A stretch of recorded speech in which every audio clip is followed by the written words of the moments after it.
Okay, so I think we could begin this webinar. Welcome everybody to Arqus Academy Week, to webinar Women in Academia Gender Equality. I am Ruta Rolita Vershore, Equal Opportunities Coordinator at Vilnius University, and I'm honored today to moderate this discussion. And today we will have 3 countries, Austria, Italy, and Lithuania. 3 different universities, 3 different realities. So I think we will learn from each other from some differences, and also we will find some commonalities. And today, like the topic of our webinar seems broad, but we will be analyzing gender equality from these angles: academic remunerations, gender and language, hate speech, and interdisciplinary approach to discrimination backgrounds.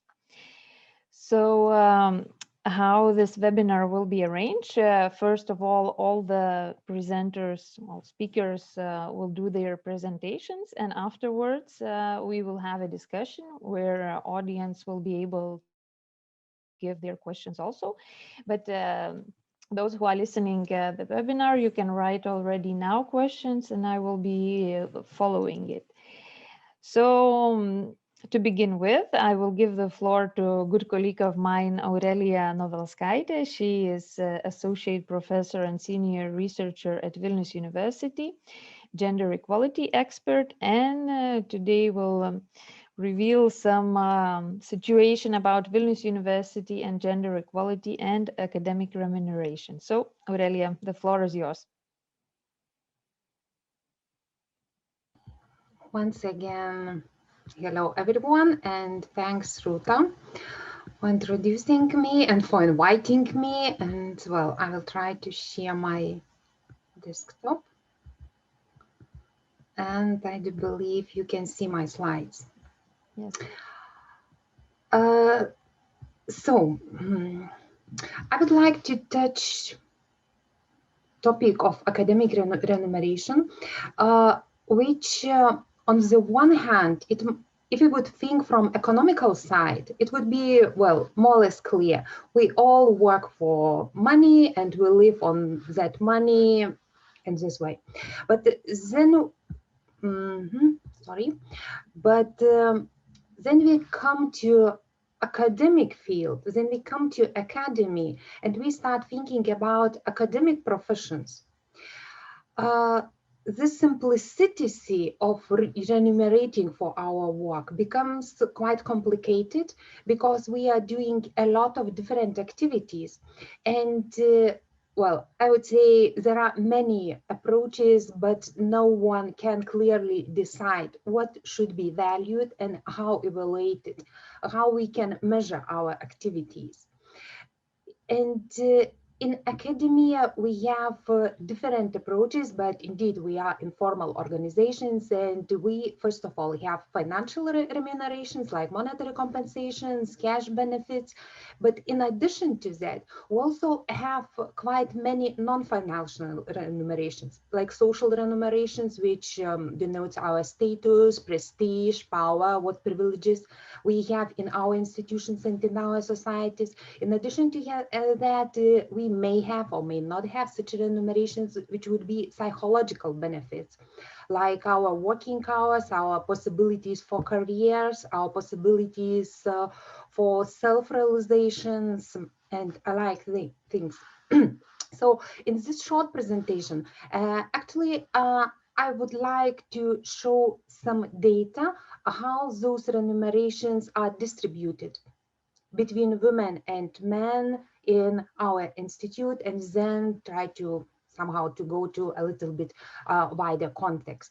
So for very beginning, I would like to show and to emphasize that at Vilnius University, women compose the majority among the staff, and in both academic and non-academic positions. And here is composition of our financial remunerations, actually our salaries, which is composed of official wage, which is fixed at Vilnius University.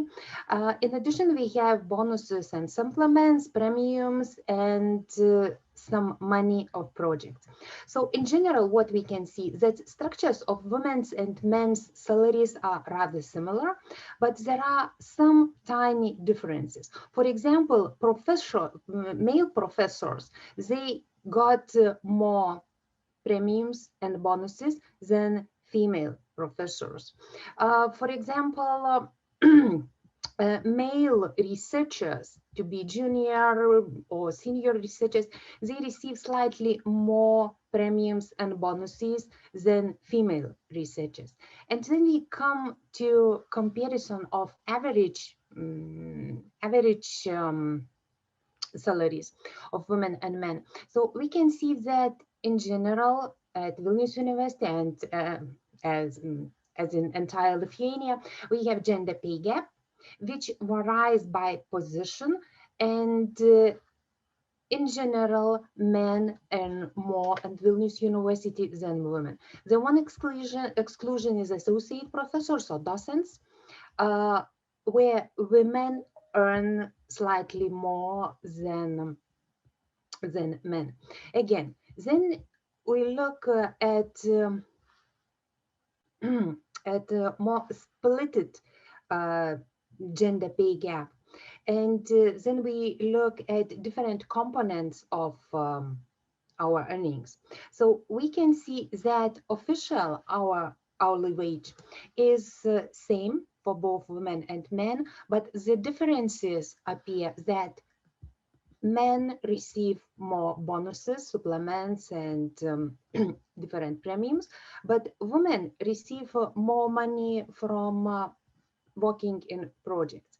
So actually, women appear in the field which is less safe, and because projects they start and they end, and you always become dependent on what will come and how it develop. So in general, if we would look at financial remunerations, women appear in some worse position than men. Social remunerations, again, as I mentioned previously, women compose larger portion of Vilnius University staff, but on the top levels, we have more men. So again, women suffer also in the terms of social remuneration, so that they do not reach the highest positions in same numbers as men do. And same is in teaching careers and in research careers. We have quite feminized lower levels of academic careers. We have quite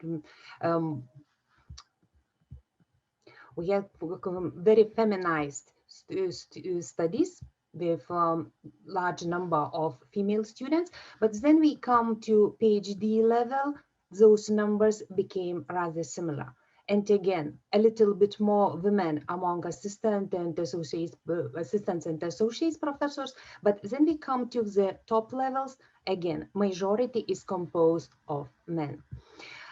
Next thing, then we look at the socio-psychological remunerations. Again, here is data from our community survey, which was accomplished in the end of last year, I guess.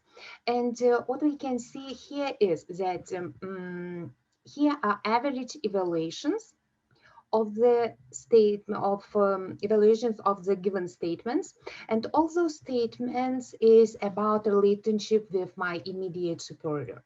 So this is about a relationship with someone's boss.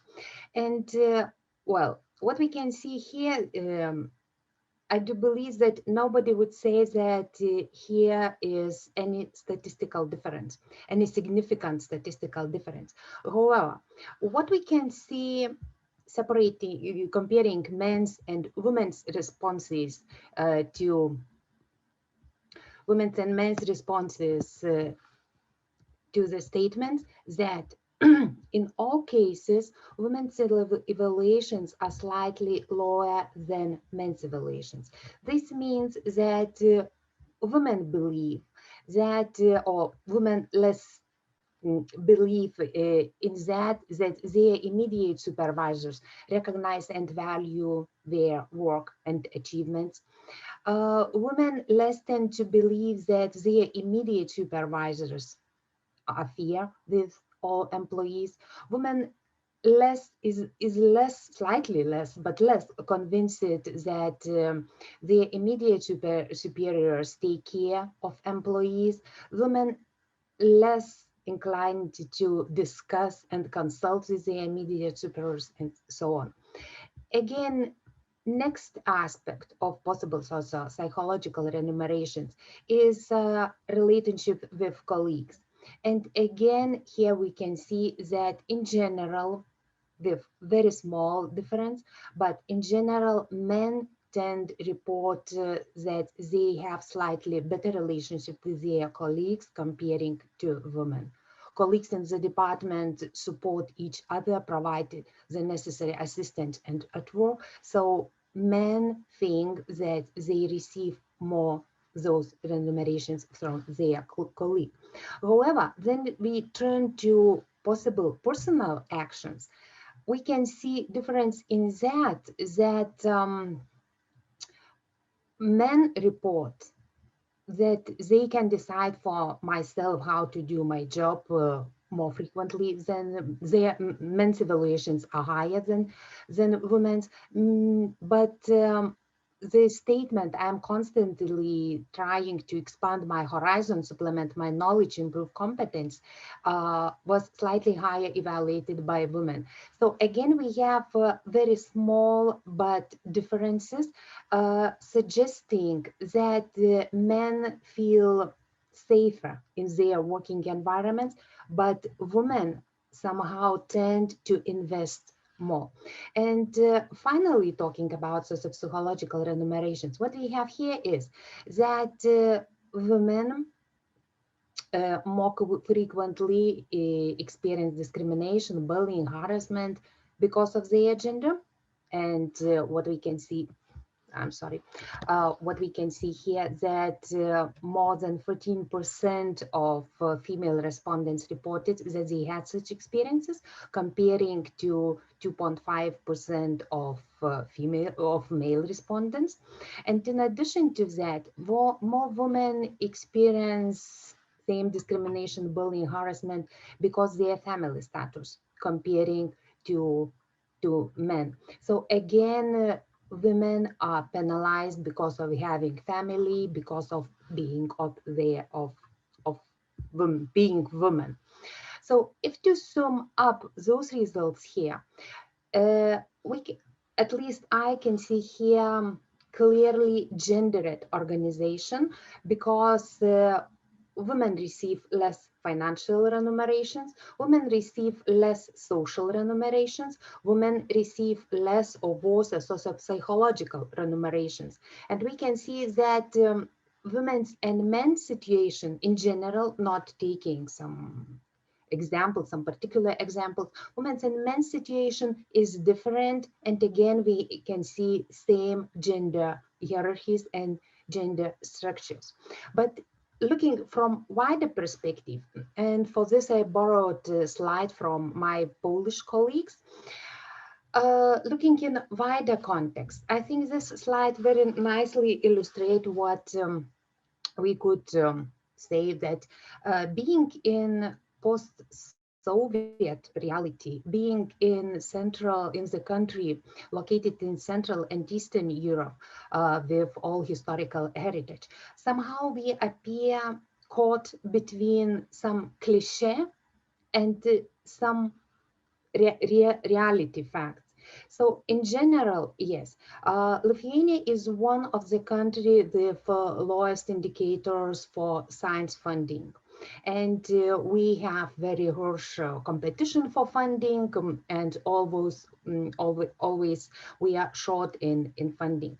But in addition to that, we have some gender balance, which is called as post-socialist legacy, and to same what we have in Vilnius University, and also if we look, for example, at she figures, we would see that Lithuania is the country with the highest involvement of women in higher education sectors, in research.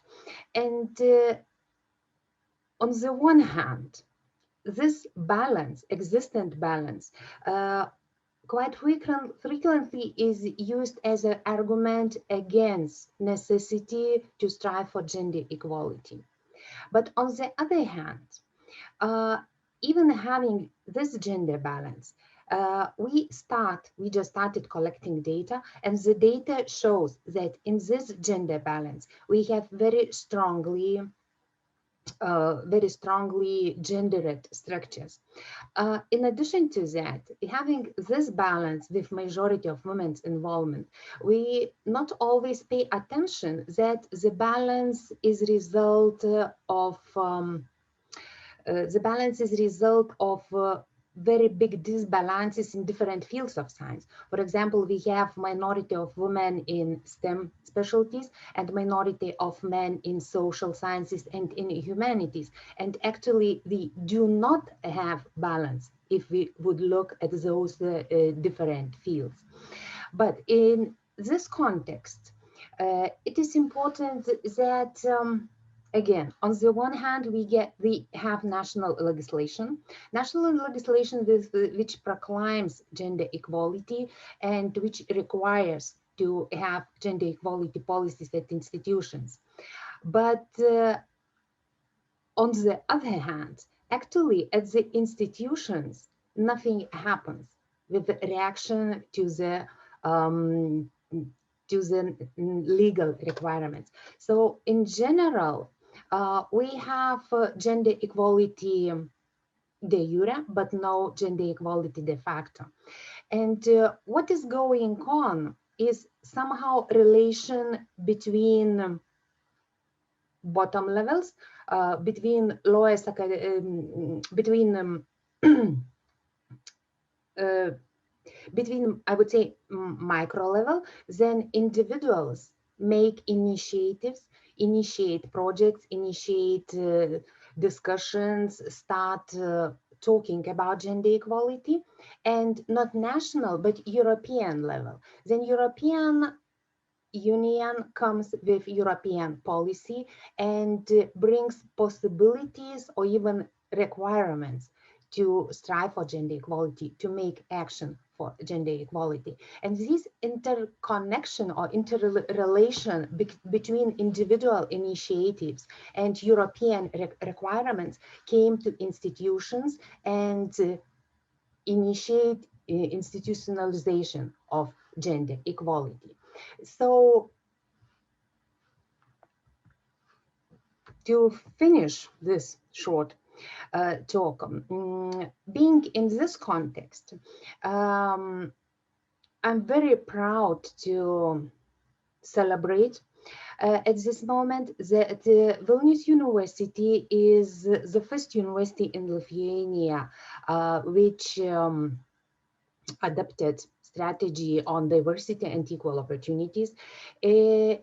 To my knowledge, Vilnius University is the only university in Lithuania where we have some resources allocated for gender equality. So we have Equal Opportunities Coordinator, which is rather active in organizing trainings, in conducting gender analyses and establishing trust line.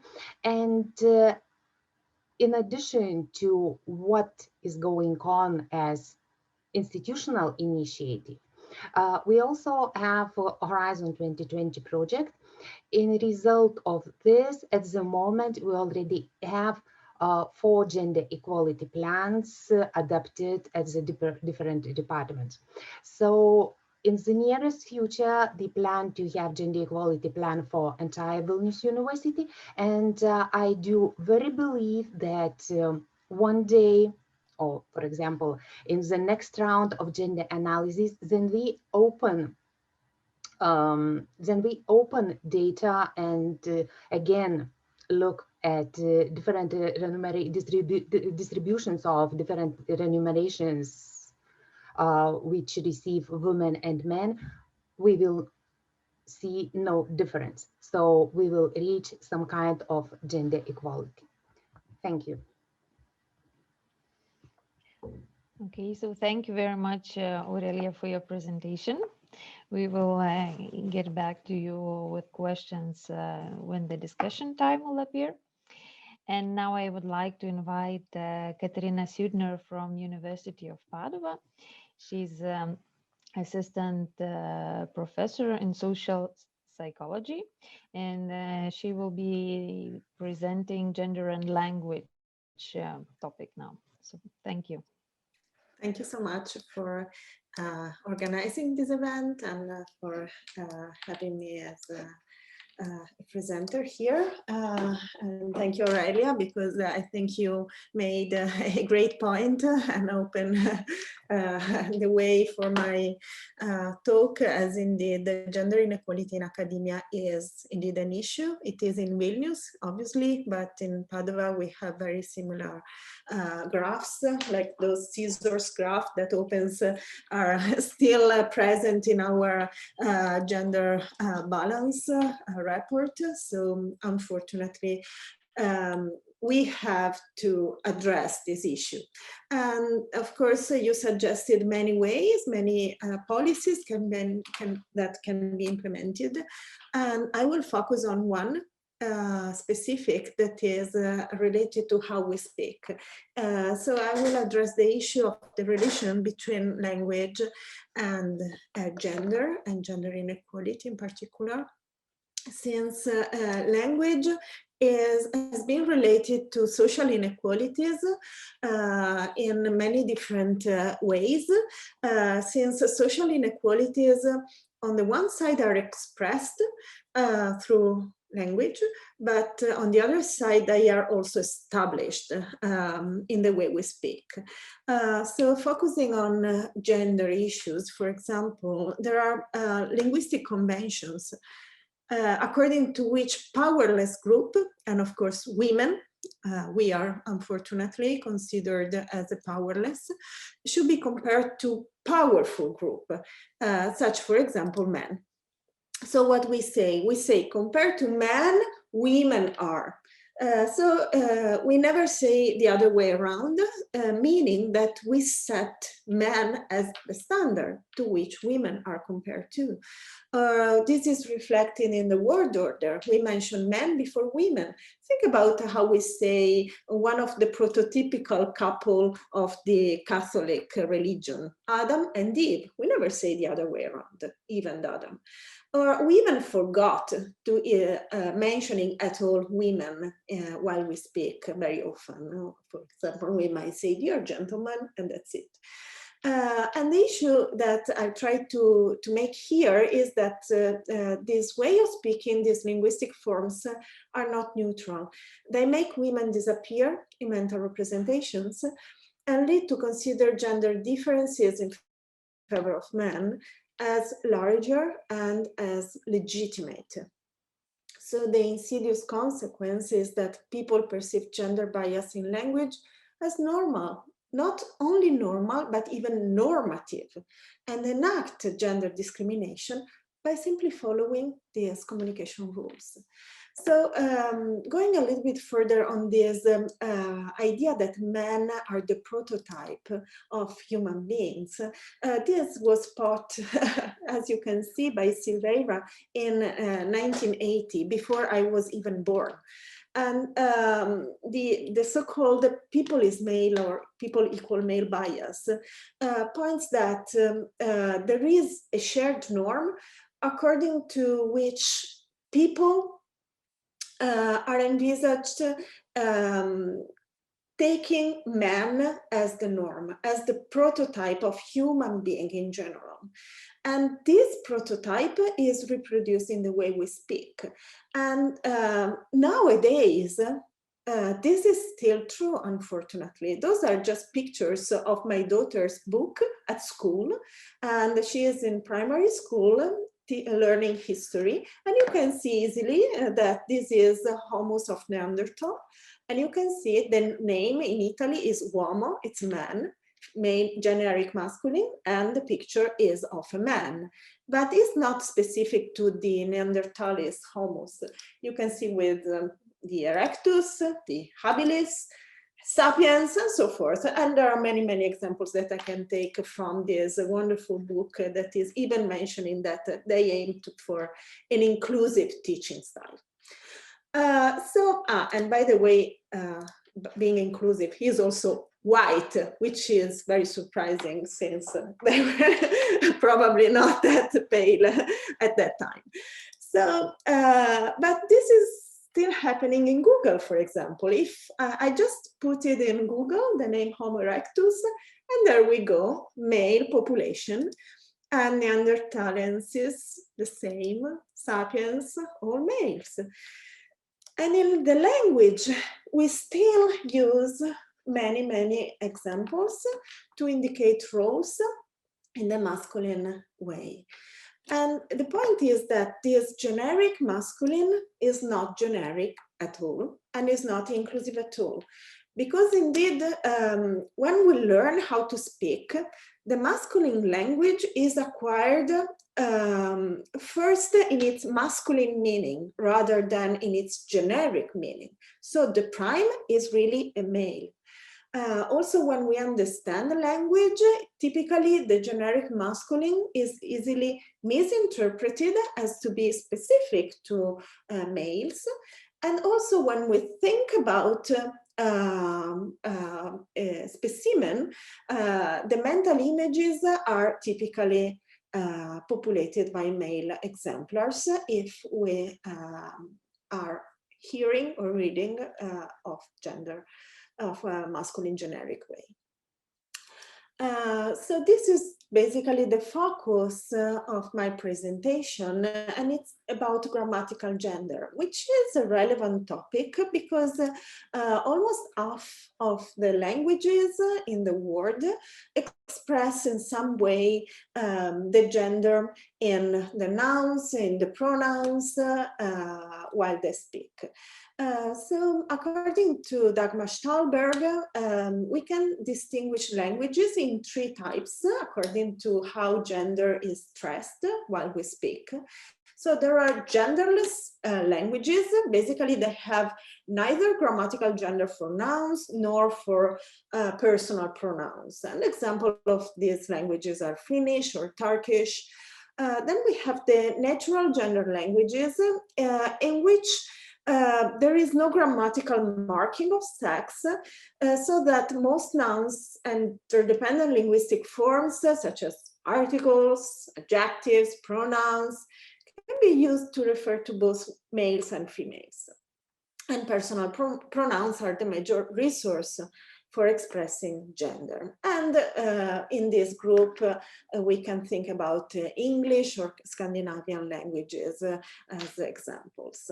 And then we have grammatical gender languages, such as my language, which is of course Italian, as you got from my accent, but also French. And we assign the feminine and the masculine gender to everything, to the nouns, to all the dependence part of the speech, to verbs, to articles, pronouns, whatever you think, it's all gendered. So you see, it's really stressed, strongly stressed all the way through in almost any word we pronounce. And so who cares? Well, we care because there is an association between how we speak and, for example, the society we have.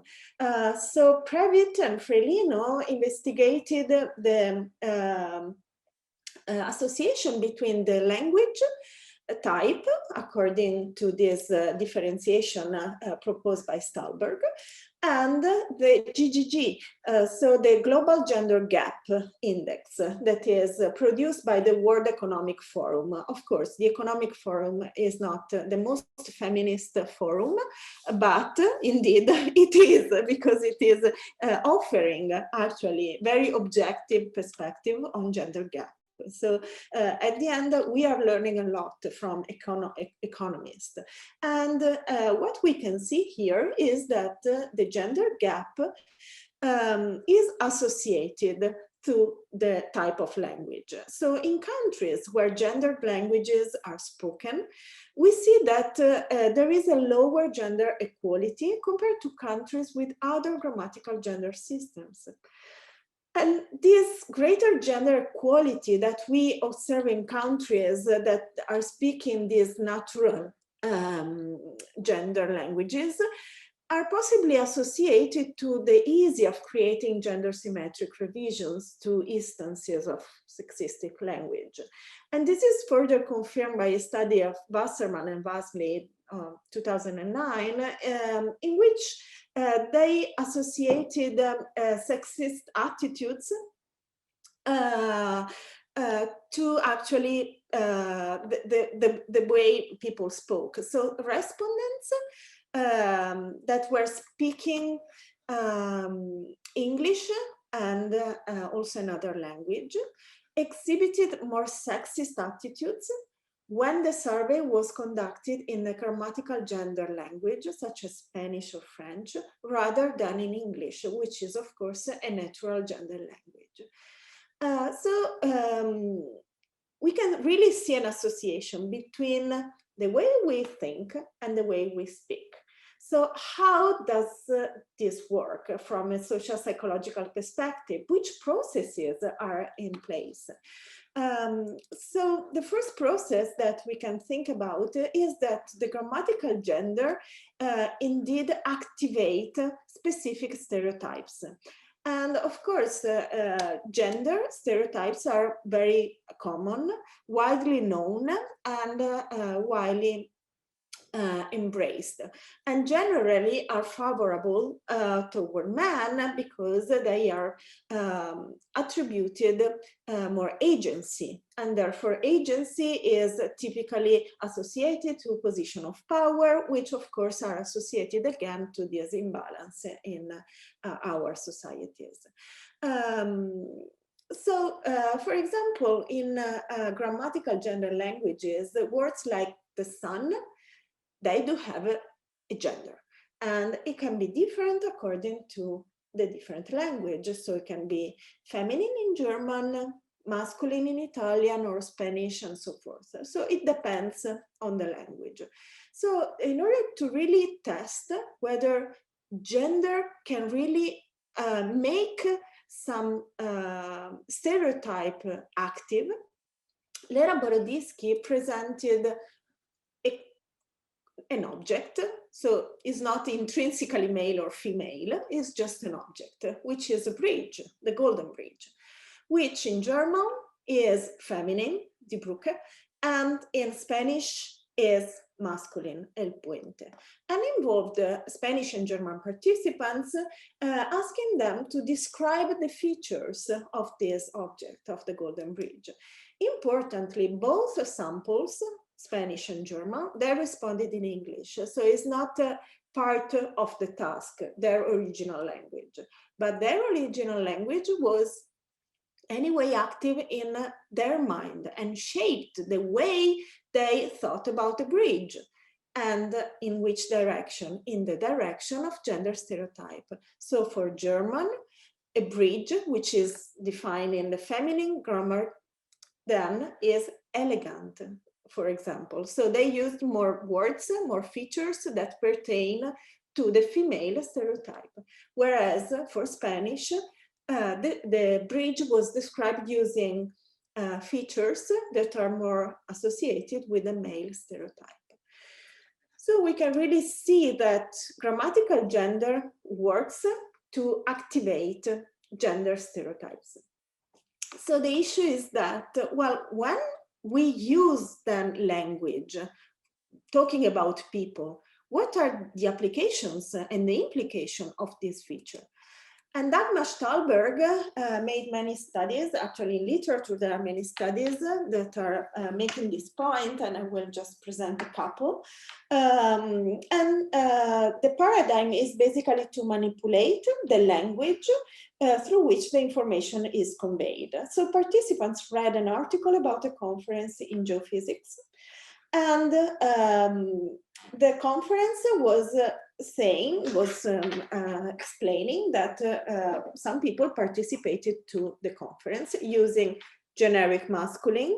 So the scientist, it was in German originally, so using the generic masculine form, or in neutral terms, those active in science, or using the dual form, namely both mentioning female and male version. And then participants were asked to estimate how many females were in the conference. And on average, you can see that they estimate to be not many female attending the conference, but very, very few when the conference was described using generic masculine. So the linguistic form of masculine generic really excluded women from their idea of this conference. Another study that used a similar manipulation of language asked participants who should be the next prime minister, or who can be possible alternatives, so 2 questions. And again, the question was framed using generic masculine language or with the dual form.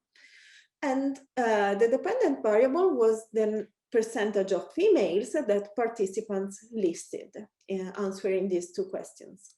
And again, what we can see in the results is that the percentages of women is very low. You see, we arrive not to 50% as we should aim to, but it gets almost to 0 when we use the generic masculine form, and increase a little bit the availability of female candidates in the mind of our respondents if we use the dual form. So this is to show that basically there is a paradox of generic masculine, which is not generic at all, since it's processed simultaneously if it were referring only to males, and inhibits the activation of female specimen. And this is basically in line with the Worfian view of language or linguistic relativity, according to which basically language not only reflect culture, cognition, and behaviors and attitudes of the person that is speaking, but is also shaping the way we think by encouraging certain thoughts and inhibiting others. So basically, what can we do then? Well, we can start to change the way we talk, and basically the struggle for gender equality can also go through the attempts to promote a more fair use of language, which is basically a response to this structural asymmetry that we see in the way people spontaneously talk. There are many ways we can reach this, and honestly, for this part, the literature is scarce. So if there are PhD students, this is a call. Please try to understand which method is more effective.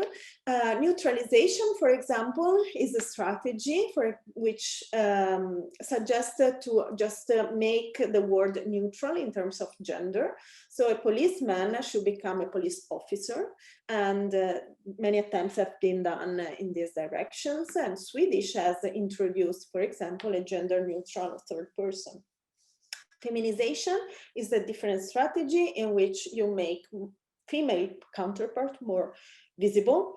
You can also combine more strategy, and probably the best strategy has to be selected according to the language and also to the culture in which it is implemented. Here is the table that I'll leave it for you with my presentation. So basically, language has been viewed as associated with sexist attitudes. So it is more likely that this language inclusive way of speaking is adopted by people that are less sexist and have positive attitudes toward women. So there is a problem because there is a strong reactance against this gender fair language, which typically all those issues can be summarized into major points. The first one is the aversion to change. So people are used to speak in this way and they don't want to change their habits.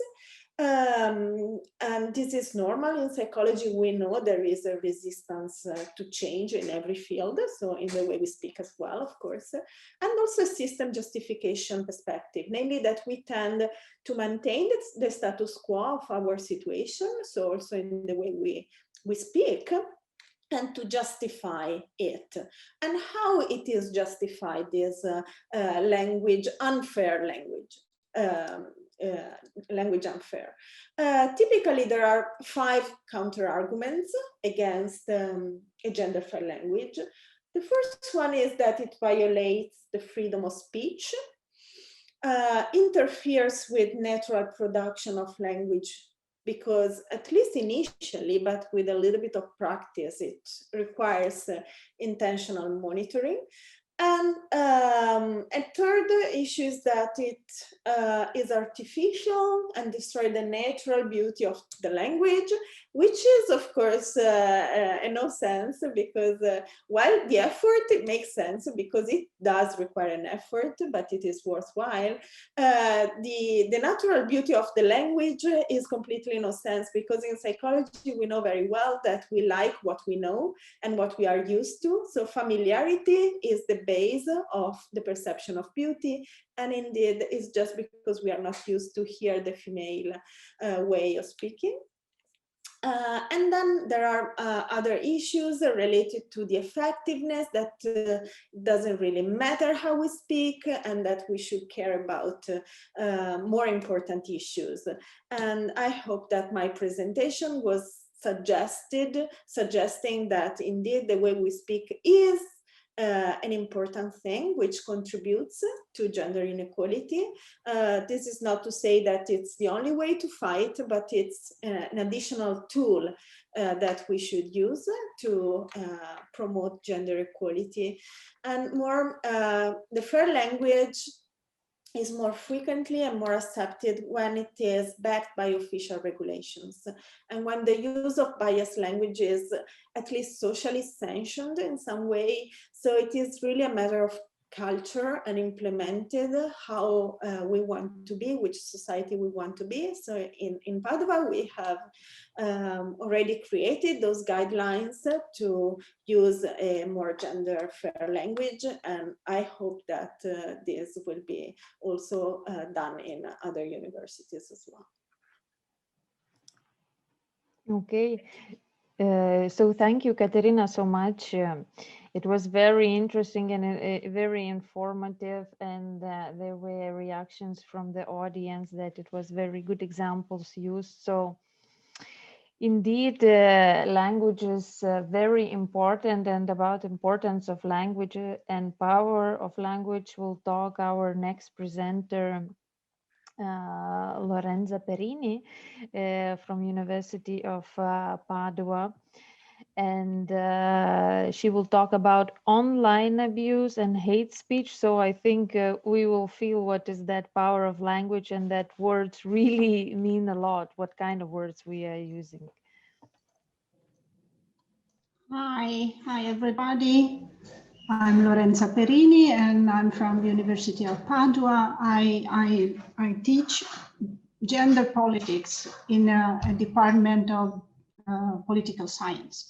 So the perspective that Katerina overviewed for us a few minutes ago was very interesting for me to introduce the idea of having a culture that is open in a certain way and is favorable to discrimination, harassment, because these issues are deeply hidden in the structure of the culture in which we have been reasoning until today. So Thank you, Katerina, for this beginning for me. I want to start quoting a friend of mine that on the 8th of March, which was the day for the Women's Day, wrote something to me, and she said this: nearly all women that I know, including myself, have experienced sexual harassment, physical or psychological male violence and slut shaming, or at least found themselves trying to accommodate fragile male egos in their intimate or work relationship. Interestingly, most of the sexual harassment cases, including mine, happen in a specific place, in academia. And this puzzled me a lot, because this was something that I already know and already knew, but she put me into evidence of this very much. So we are talking about power, and the fact that today the academic institutions are highly competitive working environment with both internal and external competition contribute to the shaping of the power relations among people inside them. And of course, we all know that where power is practiced, here the ground for harassment is fertile. And power has its practical and historical representation in academic institutions in a strong imbalance between sexes. Percentage of and numbers are almost against women in all sectors. We can check in figures and it's clear what I'm talking about. And which is the justification for this? It has always been so. It is normal. Science is neutral, so there's no differences. And if there are differences, it's because meritocracy, which is the only indicator, has produced them. So this is something that comes from, this quotation comes from a survey we ran in 2015 in Padua, for example. Some of the, among professors, and most of the male professors justified the situation of an imbalance in number in their department in this way, without realizing that it was a problem, but just saying that this is the truth and that this is how it has always been. So this attitude can contribute to an organizational culture where harassment remains a hidden practice, and preventing it is often not a priority, not even an issue for deans and rectors, for directors of department or responsible of laboratories, and this makes the fight especially difficult.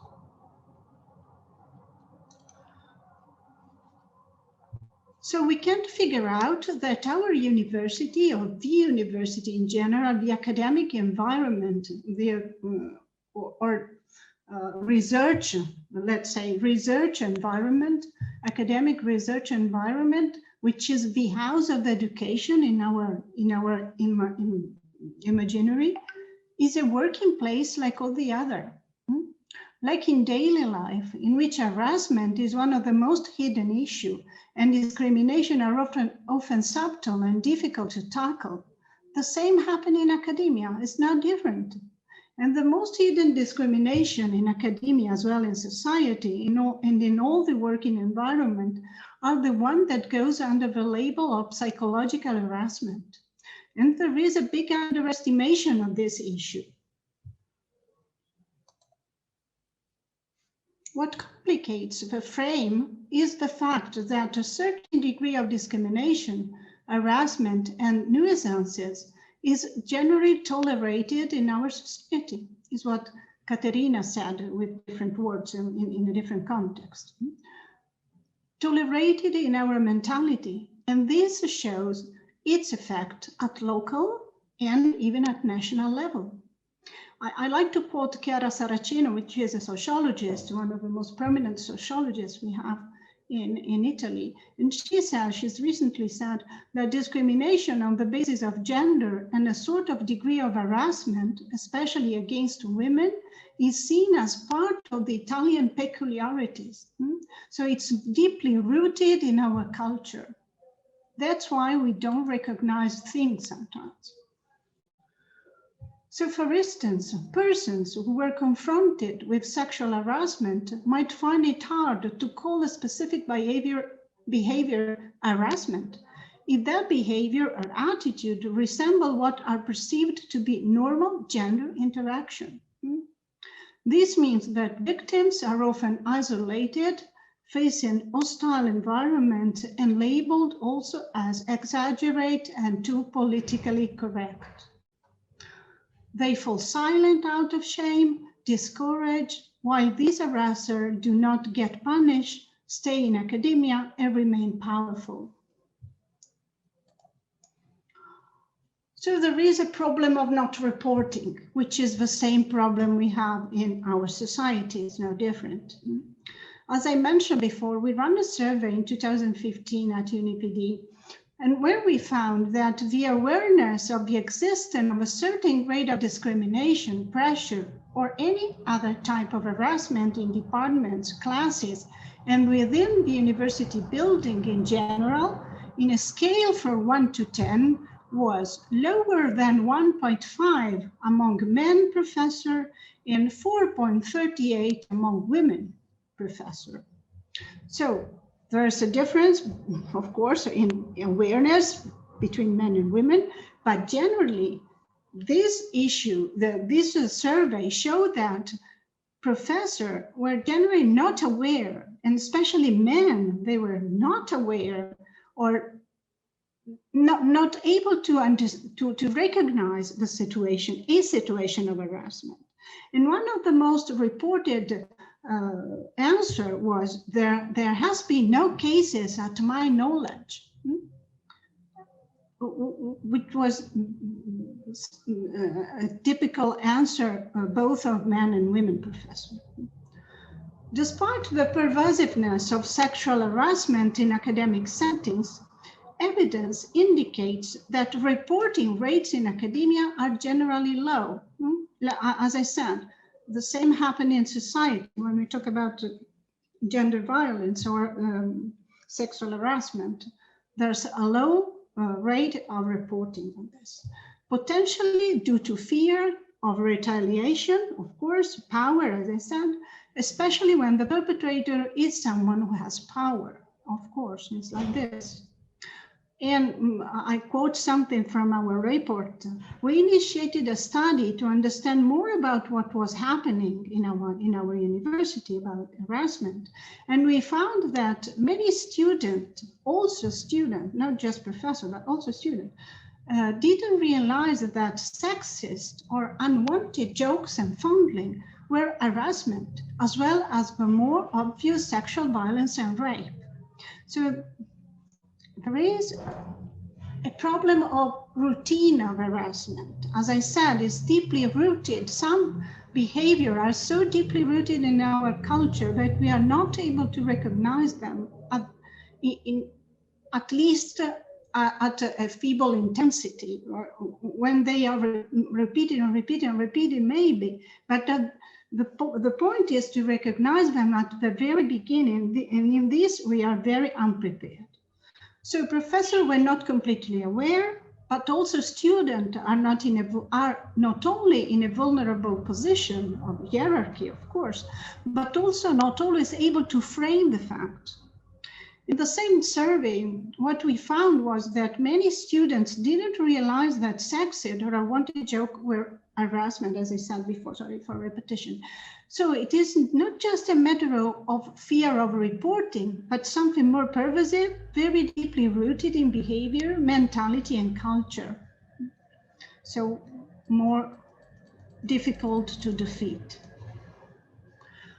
So let's come to the online harassment or online part of our life, because what happens in the last year and a half, that university has moved online. That's something we can talk about later. I pointed out that one of the most important moments in the digital era of the women's rights happened in 2017 when the Me Too movement went viral. The spread of the Me Too has been so powerful that it was recognized as the 2018 word, where it is listed as a noun, an adjective, and a verb, to be Me Too'd, to be accused of sexual harassment. So this rapid linguistic evolution is symptomatic of a meteoric rise in online activities that support women speaking openly about their experiences of sexual harassment, especially in workplaces. In academia, I've joined the movement with a notable example of Me Too in STEM and Me Too Academia Online. And in Italy, we had a Me Too in Science event in 2018, where we started talking about gender-based violence in academia more openly. But there are also side effects of this being online, which is great. But the idea that we are all connected and that the digital transformation allows us no longer to feel no longer isolated, to circulate our experience, to unmask the perpetrators, because nothing can happen now in secret anymore, can have some side effects and produce conflict, of course. In 2019, this is a case that happened in South Africa. It was very, very popular case. The University of Rhodes, an initiative of one of the student association was to publish online a list of 11 rapist professors. And what said the leader of the students' movement at the BBC was, I put the list to make the students safer.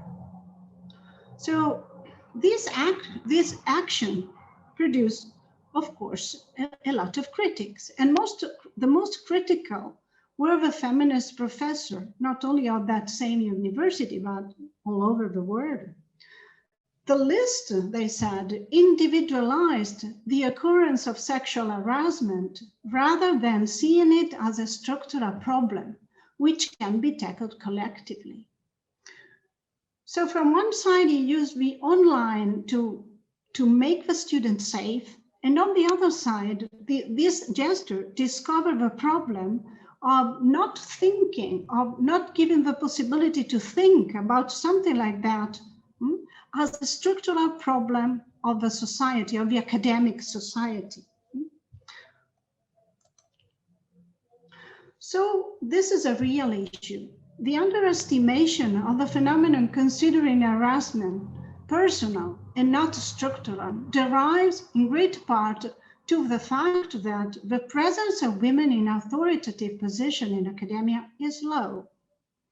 The underrepresentation of women at all levels of the organization feeds an imbalance of power in which harassment can escalate. So it's always a problem of the recognizing the culture in which we live and how relevant is to consider phenomena like harassment structural of our culture and not some exception that happens, just 11% in the list. So let's come to this online situation in which we are living today. So during this COVID-19 pandemic, almost all our academic activities have been moved online, and many new issues have come into evidence, or better. We are still facing the same problem, only in different locations. Someone, student or professor, seems to have not realized that the moment you access a virtual classroom, a Zoom, like the one we are joining right now, with the university account and link, that space belongs to the university for all intent and purposes. You are in the virtual building of the university, not hidden behind the video of a computer. And this is important in order to say what I'm saying in the last two slides. We have cases of harassment online happening during lessons, during online meeting among students, during seminar among professors. Sometimes they have no evident gender-specific connotation, but the issue of power relation is always present. Now I'll focus my attention on two issues that I'm aware about. There are many other, of course, but these are the two that I have the time, at least in this few minutes to speak about. So what that came at my attention was the problem with the Nazi fascist symbol in Zoom and WhatsApp chat. So a comparison with other Italian universities have brought me to know of a consistent number of cases in which lessons have been interrupted and students invited to leave the virtual classroom for offensive nicknames in their official Zoom profile, or inappropriate images that have as their constant object the symbols of Nazi fascism, violence, pornography, hate speech in general. So my observation have been made at the Department of History in 5 different universities in Italy, starting from a report made at the Anti-Discrimination Committee of the University of Padua by a female student talking about disturbing images in the profile picture of some student in a contemporary history course. I started from this report of this student, and I asked my colleague in other university, so I'm an historian, so I'm a contemporary historian, have a colleague in this field, and I was able to make my little survey on this issue in the last 2 months. In the brief survey, I made a brief survey among my colleagues and their students also, of course. And one of the questions was, why do you study history? It was seems to be a generic and not a specific question, but I was puzzled by the answer to this question made by a male student. Most of them say because history deals directly with power. So in attending contemporary history classes, they think they are dealing directly with power, with the idea of power. So it's interesting because among all the humanities, history is very much male faculty, male classes, more male than female. In contemporary history in Padua, we have at the first year, we have 40 male and 4 female students, for example. Another issue that came about to me was the fact that I've been reported of professor who divided the classroom into young and differently young students, using the breakout rooms and requiring the latter, the differently young, the older, not to speak or to do it or to do it last. Maybe made with the best intention, but the result of doing such a thing is to contribute to stigmatize a group of people and make them more vulnerable. So the problem of aging, it's a point. We are having the age of the student is increasing in some way, in some faculties at least, in some areas at least. And in humanities, there is this issue. I have a lot of students that already have a job and they have a life outside university. So this idea of having a class divided into 2 group of people and with rules for interaction, it's very bad, I think. I've never heard about such a thing, but now that we are online, I've heard it and I have experienced it. It was so bad. So what's the lesson learned from those 2 cases that I'm presenting to you? So the online situation has put into light new and different nuances of the concept of harassment, already existing, of course, before COVID-19 pandemic, but less visible in academia, less visible in classes. Harassment in all these nuances is something related to the culture we are living in and strongly related to the mentalities we are fighting against while dealing with the deconstruction of stereotype and the patriarchal culture. It is all interlaced, all the Nazi fascist revival. So groups toward whom harassment is directed are changing and not immediately recognizable. And the victims can become any one of us. This is a very clear point. Fortunately, the last thing I want with a good message, if it's possible on this issue that is in a topic that is increasing of new nuances and new areas in which we haven't thought about to look and to see. And there, when we do it, we find discrimination and we find harassment to a group of people.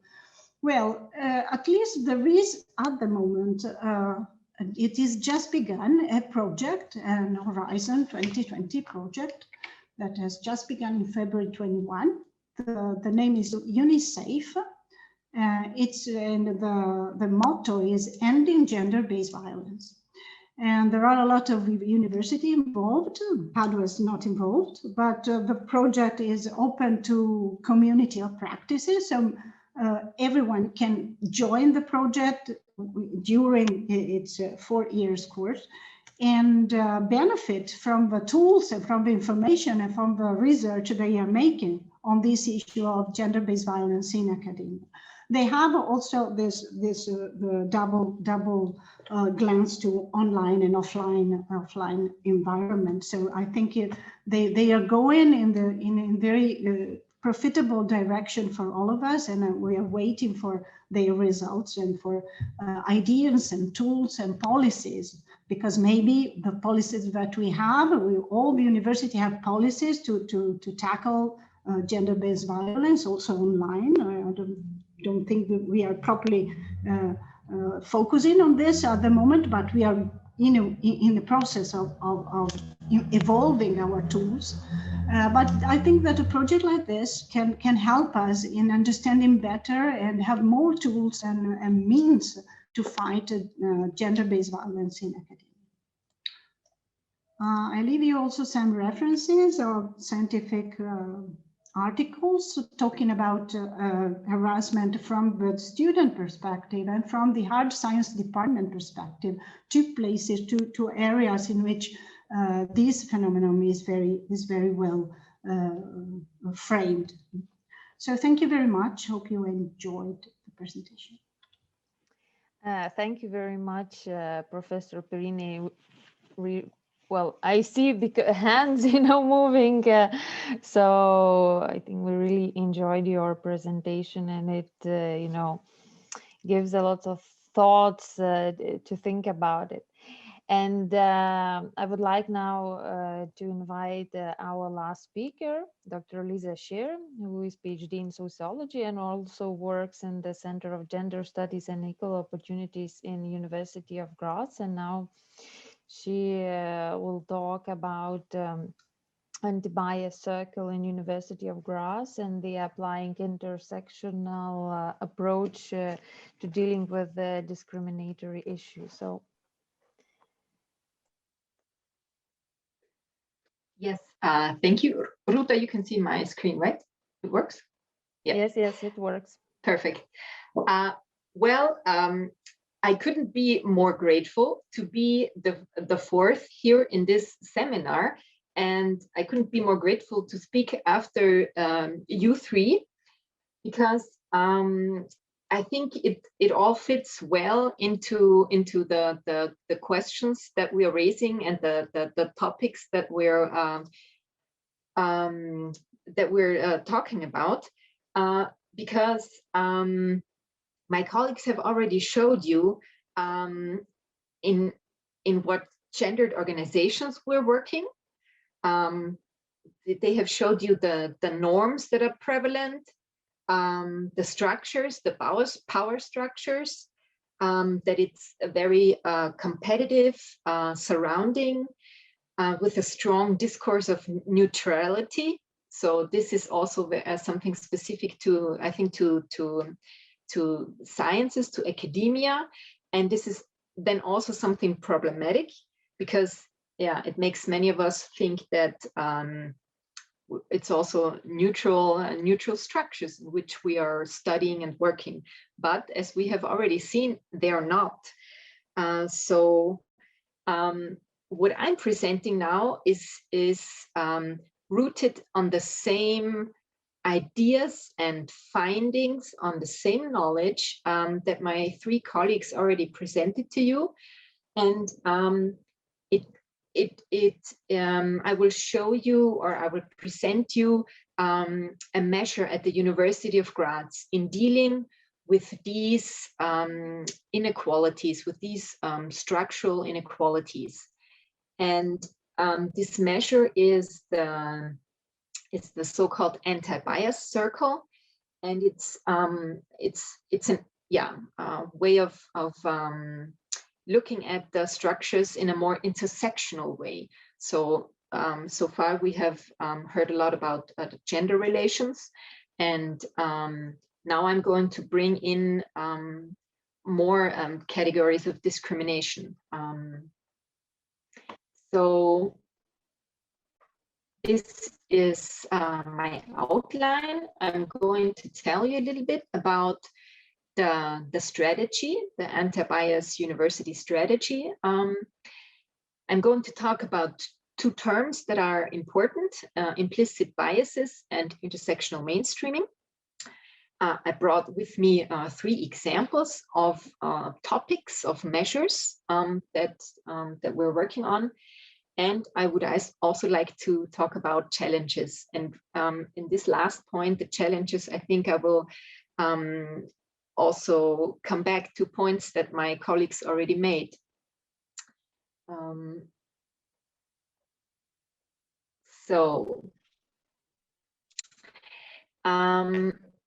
The strategy of the so-called anti-bias university was developed parallel and not in competition to women's promotion and gender equalities measures. So we still have a lot of gender equality measures, and it's still a very dominant topic. And parallel to that, we established another strategy. And the chosen label was nothing with diversity on purpose, but instead the term anti-bias. And it all started in 2015, 2016, with the application for a prize, so a national prize that is awarded by the ministry, an Austrian ministry. It's the Diversity Prize.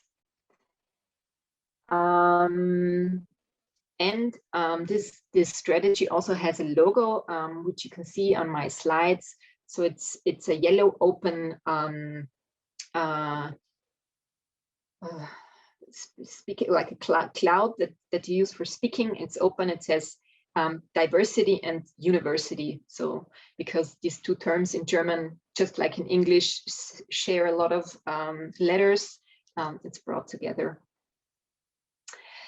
The starting point for the development of the strategy and also for the implementation of the circle was the status quo.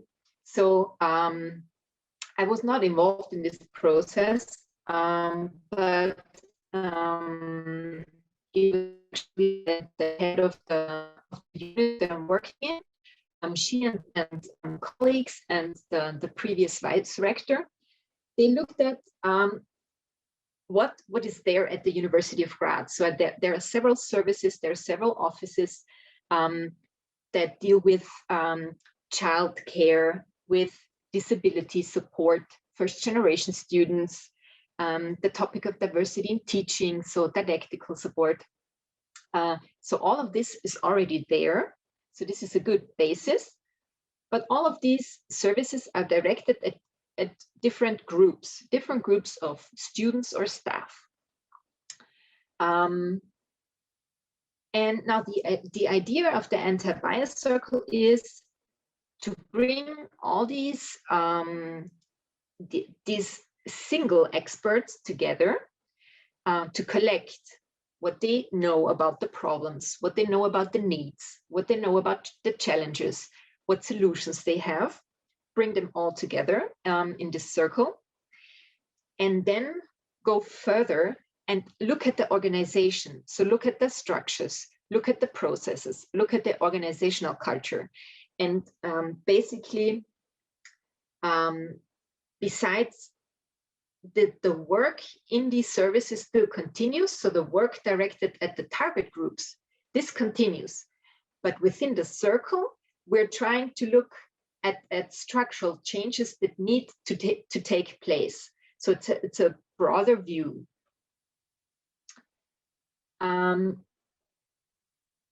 Now, two terms are that I'm using are important, and I would like to go into these terms. One is implicit biases. We have heard the term bias also from Katrina already. So when we have a preference or an aversion towards a person or towards a category of persons, as opposed to being neutral, we have a bias. So it's an automatic association of attitudes, stereotypes about particular groups. And there have been many studies on biases. For example, they come up in appointment procedures, or when you look at job applicants, or in medicine, how doctors treat patients when patients talk about what they're experiencing, then there are often biases towards different groups in what doctors say, what these people have, or if they send them off to other specialists or to a hospital or not. And mostly these biases are implicit, so we're not aware of them. Yeah, and you can if you Google this term, you will find a lot of scientific studies also under this link. So how are these implicit biases targeted in the goals of our strategy? The goals, I would say, mostly in the goals that are directed at staff and students. So the goals are to reflect on personal privileges and biases, to show solidarity with discriminated and disadvantaged groups, to value and promote diversity of experience, skills, and potentials, and to act along the principles of anti-discrimination, equality, and equal opportunities. And what measures do we offer? As you can already imagine, trainings. So supporting the awareness of staff and students in regard to their privileges, or how to react when being a bystander. So when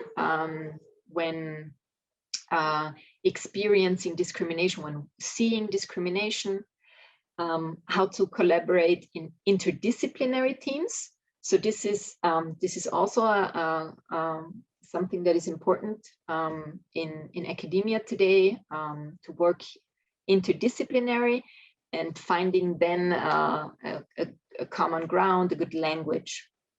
Also didactical trainings, bias sensitizations. And another measure is awareness videos and postcards that show that we all have biases.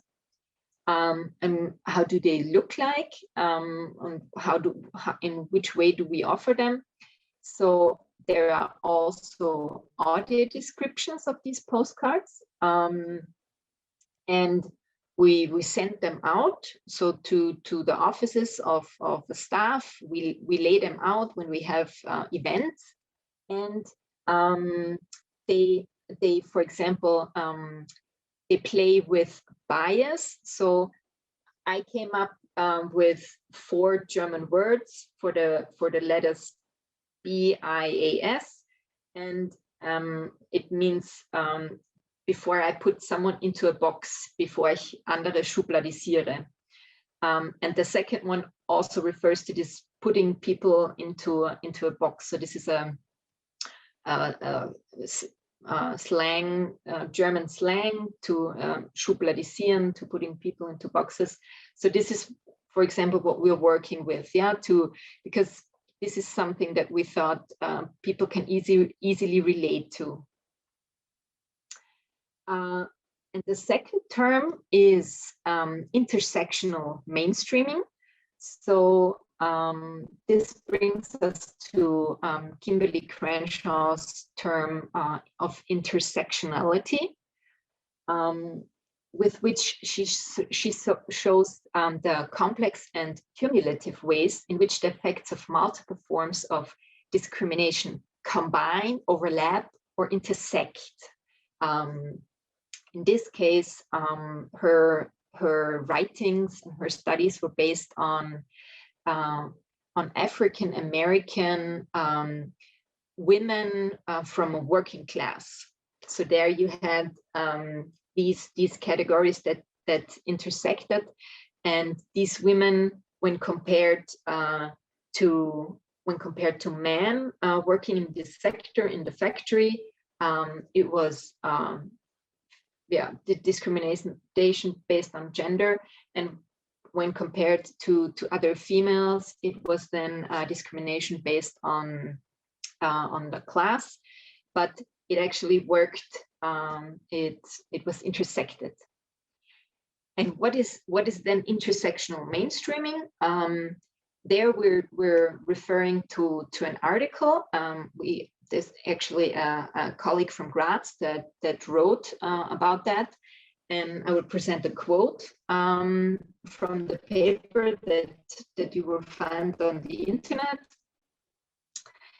The mainstreaming of intersectionality must be thought of as a process in which an organization with a hegemonic culture, for example, mainly white, male, heterosexual practices and values, that produces exclusions and maintains discrimination, changes into an organization which deals in a critical way with these practices or even changes them towards less dominance and more social justice on an individual and structural level. I think this really sums it up well, and I think we working in an academic field at the universities, we can relate to this, because this is the hegemonic culture that we find at the university. The norm of the white male heterosexual, maybe with kids, but also with a person that who looks after the kids, so not having to do much care work. So what does it mean to practice this intersectional mainstreaming? It means a cross-targeted perspective on the organization, trying to find new answers to intersecting discrimination, looking at excluding mechanisms and checking if these are also directed, or if at other groups, if these work with other groups, and then mainstreaming these findings and including them into organizational processes. So always having the entire organization in mind when finding solutions and developing actions. Now the question is, which goals can be related to this concept of intersectional mainstreaming? It's the goals to remove barriers for disadvantaged groups, to question prevailing norms, such as the student, the scientist. Lorenza just showed us about the question of age. So who do we picture when we think of the student? Is it a young 20-year-old, able-bodied, not working student, fully concentrated on the studies. And the same can be with the academic, the employee. What other goals did we formulate? To dismantle discriminatory, exclusionary, and power maintaining mechanisms, and to create ideal learning, research, and working environments for all. And now I would like to shortly present you three topics, 3 measures. I think that can also relate to the previous presentations. That's why I chose them. So as we've already heard, the German language is a very binary one. So it's a very masculine and feminine. And also public toilets in Austria are very binary. And what comes with that is that most students and staff do not know what being trans, inter, non-binary means. Some do, most of them don't. And most students and staff are unaware of and unsensitive to demands by trans, inter, and non-binary persons. Some, of course, are not. Some might even be or identify themselves as trans, inter, non-binary. But most of us are not aware of it. So yeah, this is the topic. How can we raise awareness? For example, through gender-sensitive language guidelines. So what you've already heard about the gender, about the German language. Now, these are measures to, for example, use the asterisks in between the forms and use one word with an asterisk to open up and make visible that there are more people who do not identify themselves as males or females, but as trans, inter, non-binary. So that we're looking for ways in the German language to be able to symbolize this. And a colleague of mine also made a video on the everyday university life without the binary. So putting people in front of the camera and letting them speak. And the video, there's also a version with English subtitles. So feel free to check it out. Then the question of language and classism. So we're talking about the social dimension, about class background. This is also something that we have to consider because, as I said before, university structures, the history of how a university developed, it's definitely a field for academic children, children of academic backgrounds. So working class children do experience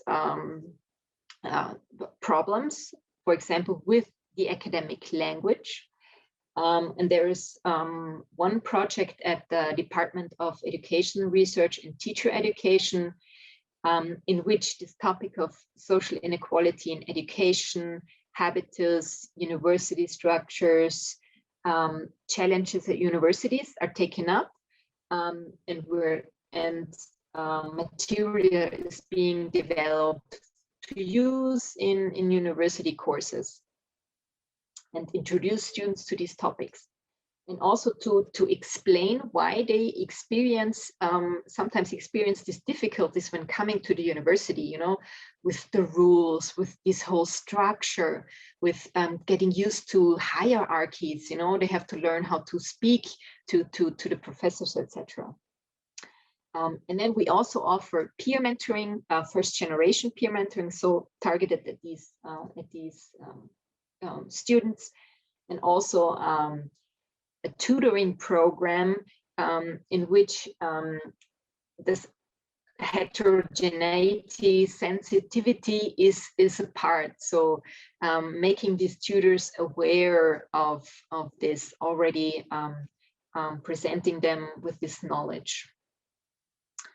And The third one, the third measure is awareness through videos. So there were, we had experts produce 2 videos on biases in everyday situations at university. And we had them produce 2 videos with recommendations, suggestions, and the voices of the people on participation, on how to consider team diversity. And we have them with audio description and with German and English subtitles. So there are 4 versions of the videos each, to make them accessible to as many people as possible. Okay, so now let's come to the challenges. So what anti-bias work and intersectional mainstreaming need is a broad institutional involvement of all diversity relevant actors. But as you can imagine, this is basically an add-on for all these people, in the anti-bias circle. It's an add-on to all the tasks that they have to do anyways in their working hour. So it's not always a top priority. What we experience are sometimes delegation effects, a lack of responsibility, and also not everything that we want to change or that we want to do is supported by the rectorate. For example, the language, the asterisks. Okay, what anti-bias work, what a change of these structures need is a long breath. It's a long-term process. Yeah, I think this is also very important, not to have the expectations to change everything really quickly. So what you need is a strategy, you need resources, you need commitment, you need an interest of people, and you need powerful allies. So you need people in powerful positions that are part of this measure. And the University of Graz is the 2nd biggest university in Austria. So it's a big university, it's an old university, and changes can take a long time there. And also neoliberal processes and the pressure to show quick results are counterproductive to our measures. It's helpful to have a close connection to organizational values. So if you have anything that exists already in regard to, you know, like how to work together, ethical values, etc., this is useful. So try to establish a connection to the code of ethics or a development plan, or legal changes can play in your hand when you're trying to make these changes.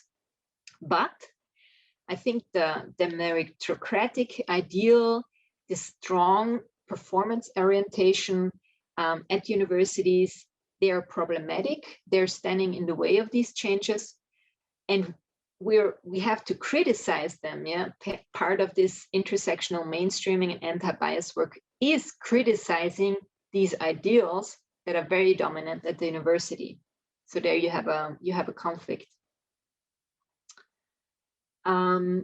Yeah, it helps if you connect your measures to what is already in place. So not to have these measures as a project character, but to implement them into existing, for example, standardized procedures. And what could be a problem is if any kind of intersectional measures or diversity strategies measures are seen as something that supersedes gender equality measures. So it could lead to budget cuts in gender equality measures, but that's a problem because these measures as my colleagues have already shown, they are necessary parallel to these. Strong data would be needed actually to target problems. As Aurelia has shown, it's always good to have numbers for arguments, but we have that on gender, but not so much on other categories. So this is problematic. And what we need is we need to get the attention of all university members, so of students and staff. We need to create awareness. But then on the other hand, if we put a lot of resources into this awareness raising, then we lack resources directed at the structures, at the structural change. I think this is, so we have to work on both ends, but then this is always a question of resources. And if we use persons, if we use personal stories, this is something that many people can relate to. This is useful, but this could also mean unwanted outings. So you don't want to out, for example, trans, inter, non-binary people by putting them in front of a camera and asking them to tell what they need. So that's it from my side. Thank you for attention, and now I'm really looking forward to our discussion, because I think there is a lot to discuss. Yes, indeed, Elisa, thank you very much for your presentation. And I'm looking, we have around good 20 minutes for discussion, and I'm thinking how we will fit in, because there are so many questions I personally want to ask, and still there is audience who can in fact start writing their questions. But before that, I would like to give for all speaker the question, and you may answer everybody or those who have ideas. It's like we talked a lot about language, and I was thinking about gender sensitive, gender fair language. We can use different kind of terminology, but what kind of language, what kind of messages we could use for gender mainstreaming in micro, meso, and macro level, that it would better gender equality situation in academia.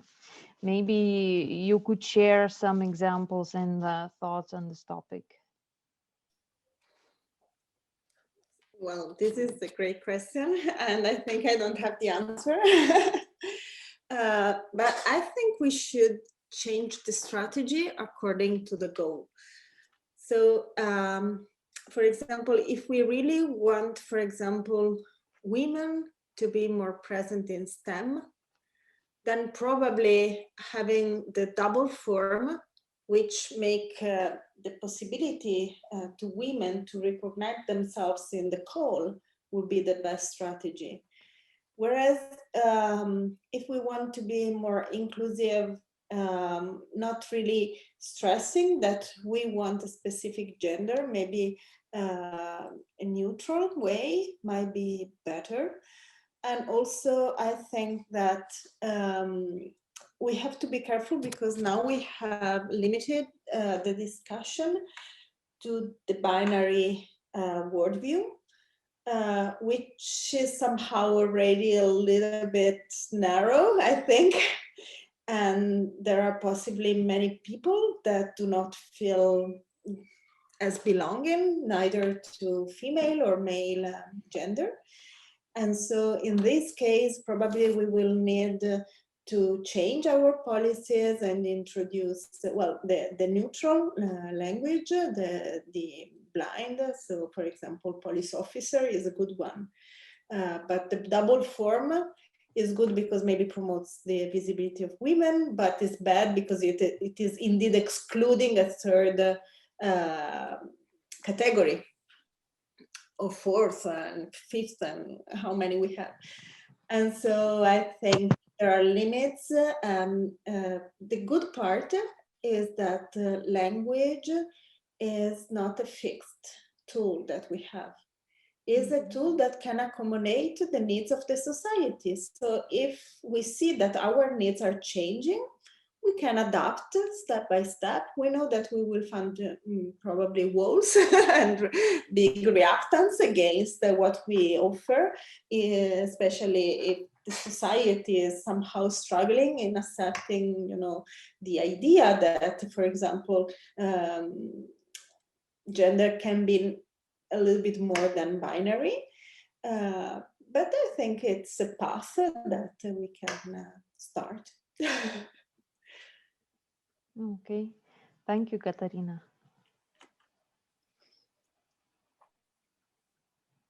Lisa.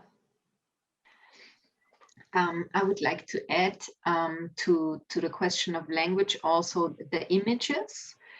So I think this is also something very important we have to consider, and I learned in a presentation yesterday in a study from the Technical University in Graz here, study that was done there, where the authors of the study then suggested that it would help for any future students, for example, to get more accurate pictures and descriptions of what it means to study.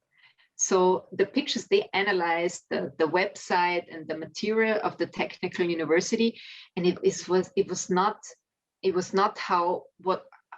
what studying means. So, being in groups with other people, hands-on, working with some machines, whatever there is. There were just pictures of, it almost looked like business people and just single people where there is no relation. I think this is a good, I like this suggestion. Okay, thank you. Yes, I think a revision of the websites of our faculty and department will be required. I think it's, if I go through the website and the web pages of the department in my university, I would like to change almost everything, because information, and sometimes there are new things, of course, but with old things remain in the at the bottom, that makes me think that there's no brain working sometimes. Yeah, and students, it's important, the communication. It's since we are always online, so communication is important and must be accurate from the language perspective and also from the images perspective. It's very, very important. Yes, I completely agree, and I think this discussion may also lead us questioning the issue of the male prototype, because with those images we are just feeding this idea of competition, of agency, of power. And I mean, yes, this is a part of humanity, but there is a counterpart which is related to our part, which is relational, as Lisa suggested. And it is stereotypically feminine. This is true. That is the stereotype of the female part. But the problem is, to me, is not that it is feminine. The problem is that it is lower in status. So it is devaluated systematically. So what I think we should try to change is the appeal of these features, because I don't think that a society that is only focusing on this male prototype is going to be a good society. And I think all the issue and problems that we are facing nowadays about our societies, Western societies, partially are associated to this monolithic view of this meritocracy, which is taken to its more extreme in the terms of being competitive and showing individual, power, whereas we should really help each other and care about the needs that we have. And so being, the teacher in primary school should be the best work in the world, and many male should fight to get there. and get that position. And society should recognize the importance of this type of roles. Taking care of others, it requires many, many skills, very difficult jobs, very difficult tasks. And you should be trained very well and paid very well, to go back to Aurelia point of pay gap. Thank you. Aurelia, do you have to add anything to this topic? Well, actually, I did absolutely agree with everything what you are saying, and probably it would be difficult to add to this. And I'm thinking about several things that language is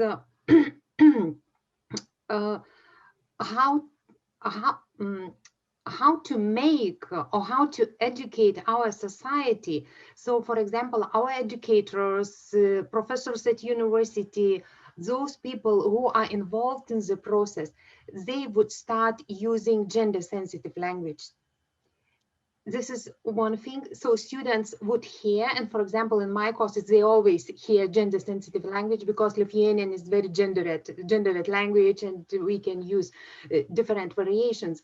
But how to make this some kind of a rule and the academic habit to be sensitive to this. And this is one point. And other point, what I was thinking about is about rules. On the one hand, we are informal organizations, but well, to be researcher or to be academician, to be teacher, it's very much creative activities to find ways and for teaching and for all other things. So being in academy, we do not want to have a lot of rules. But on the other hand, then we do not have rules, or then we have not enough transparent rules. And our subconscious processes, subjective processes, they are always active. So how to cope with this? Because it's again about language, how we define our rules and how we follow those rules. So, but this is just, well, way of just ideas and thinking. I do not have answer.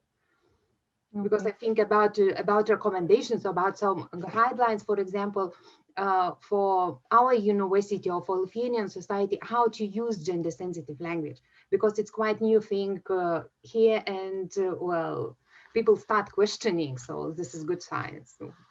Yeah. So I have a question related with the gender-sensitive language guidelines. I know that both University of Padua and University of Graz has it. Could you share your experience at university, how community accepted these kind of guidelines? What was the process of introducing, and like if some resistance had been met, how you meant, what did you do, what kind of it was, and maybe it, well, I presume it has to pass 2 or 3 years and then people get used, or it's not the case. So it would be very interesting to hear feedback about it.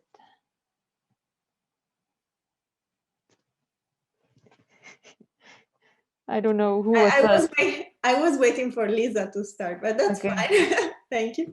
You see, that's the women's style. We always give, offer the other to start. That's so nice. Thank you, Lisa. So yes, we absolutely, the process was difficult because first of all, it wasn't easy to find the solutions, and some possibly are to be even now corrected because we should overcome binarism, as I said, and so forth. So it was one step. It was a top-down process in our case that was strongly promoted by Annalisa Oboe. She was really determined, and she was fighting a lot to obtain director support, and she managed, and it was approved and recognized by the scientific community. So it was really a policy that the university was creating for institutional way of speaking. And then it was shared with all the offices and so forth. And of course, the reactions were mixed. Some of them were, oh, nice that we take care about, including women. And some other, well, oh, come on, we have to revise all our documents. Or come on, it's so hard, it's so difficult. We have so much to do and we need to spend the time with this, which is useless. And all, the points that I mentioned were somehow raised. But then we had a third problem. So even if, everything was good and the university was trying, to apply and improvements were there, sometimes we had people from outside that completely didn't want to adhere to the policy. So, for example, we were inviting, for example, a politician. She's very famous. She is the president of the Senate. And basically, she wants to be defined with a masculine term. And she's very stubborn on that. So the first time I received the invitation to the event in which she was talking, and I read the title in the masculine form, I said, oh, what's happening here?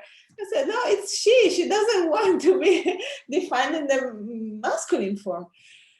And so what do you do in that case? If the person really doesn't want, so if we are saying that we have to be inclusive and we have, to respect the way people want to be appealed, especially if we go to the idea to overcome binarism.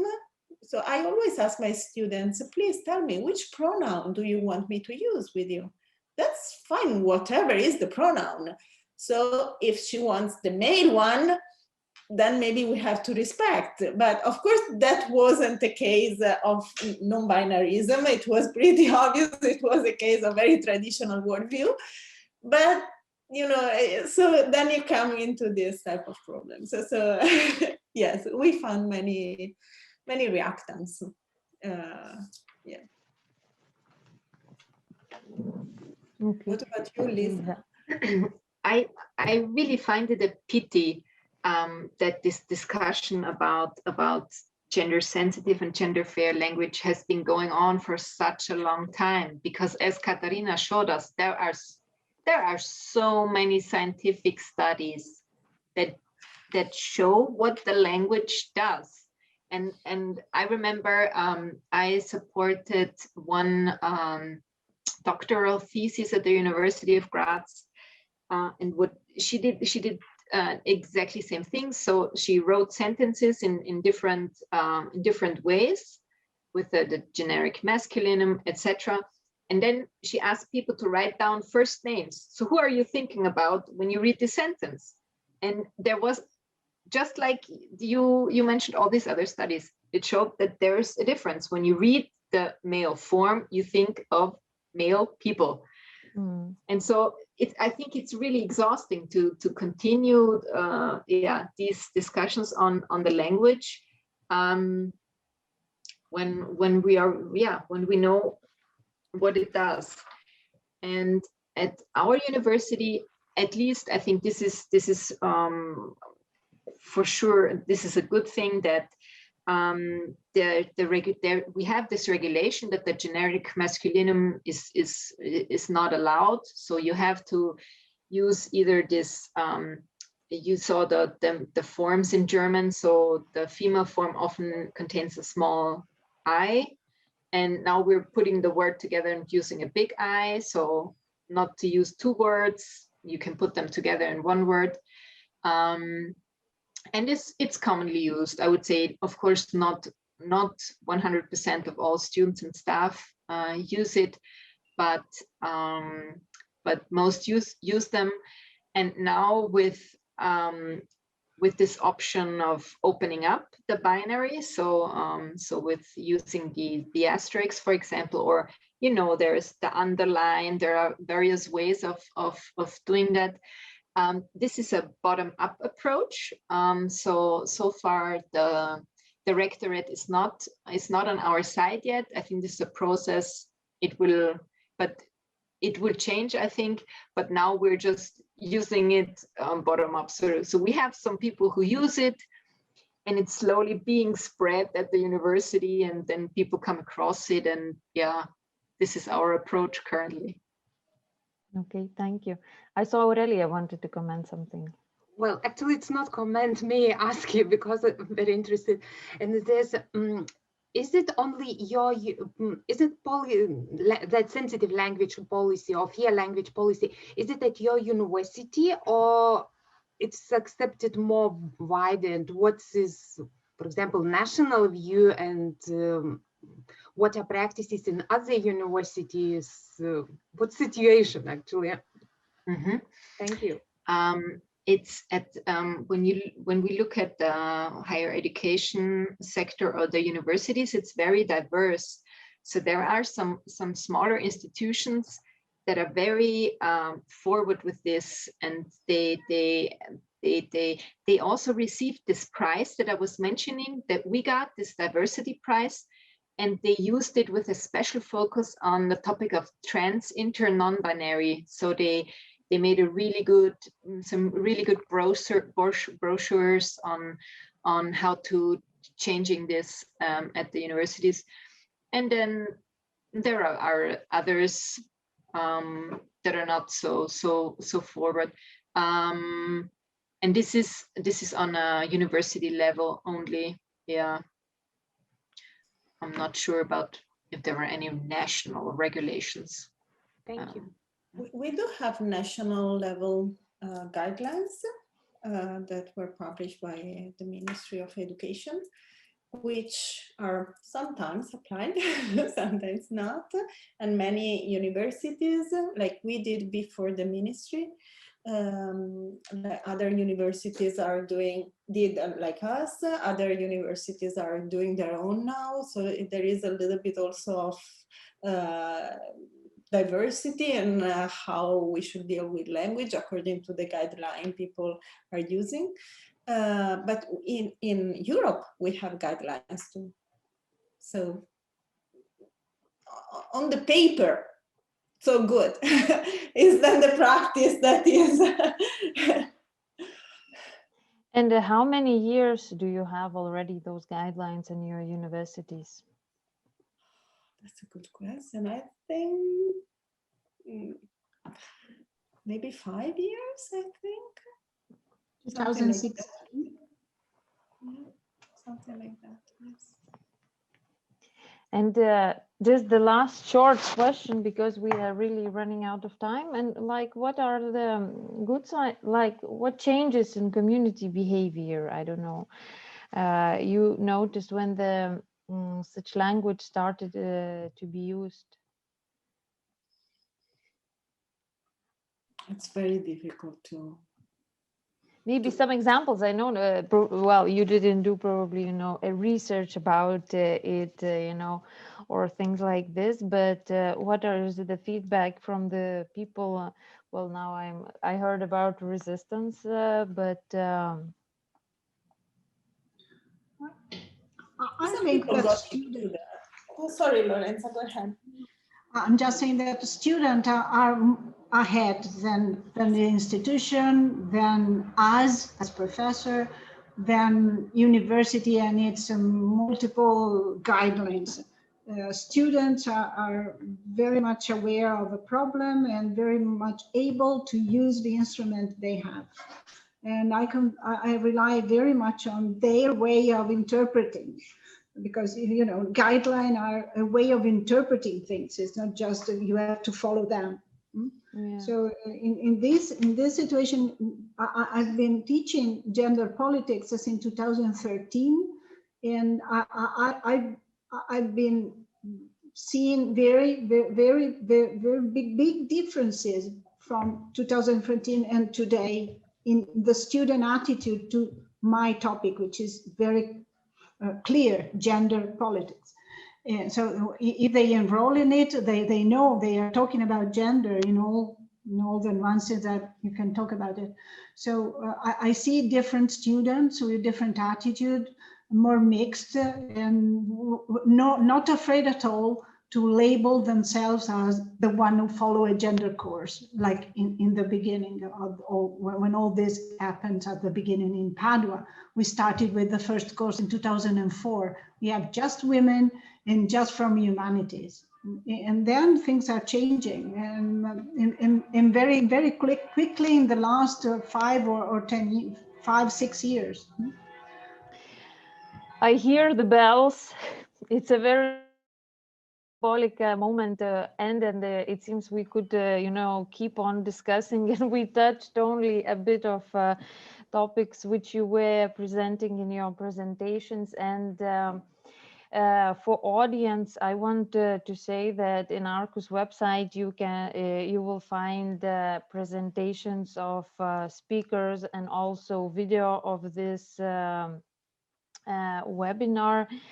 And well, it's we are in a good way. It seems all university, well, at least these which are participating, that we all have gender sensitive guidelines, and maybe as language is one of the most powerful tools we have, maybe by uniting and parallelly, simultaneously using it in different countries, maybe we will be reaching some tangible changes in gender equality field.